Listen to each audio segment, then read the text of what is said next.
Les images sont impressionnantes. Des dizaines de milliers d'Anglais qui font la queue pour se recueillir devant le cercueil d'Élisabeth II à Londres.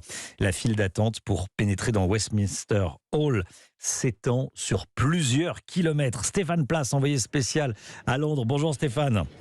Bonjour Romain, bonjour à tous. Vous avez pu parler à des Britanniques qui ont patienté des heures et des heures pour dire adieu à leur reine.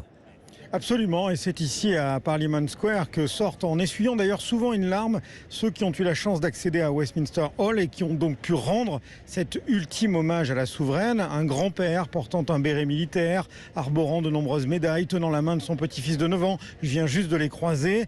Des couples, des jeunes, ou encore John, 40 ans, ouvrier londonien, qui s'est incliné également devant le cercueil enveloppé de l'étendard royal. C'était beaucoup plus émouvant et solennel que ce à quoi je m'attendais. Je pensais que ça serait rapide et que je ne ressentirais pas forcément quelque chose. Mais non, c'était magnifique. La reine était un symbole de notre pays ces dernières années. Une émotion également ressentie par Mathilde, une jeune femme belge qui vit à Londres.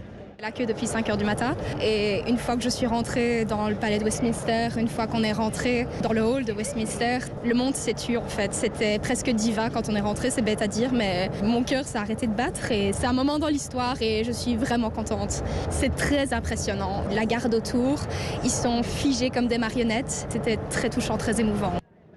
Digne, respectueuse, cette foule d'anonymes qui est autour de moi et qui est venue rendre donc ce dernier hommage à la reine est guidée par des dizaines de stewards vêtus de gilets jaunes dans un calme, je peux vous l'assurer, qui est très impressionnant. Merci beaucoup Stéphane Place en direct de Londres pour Europe 1.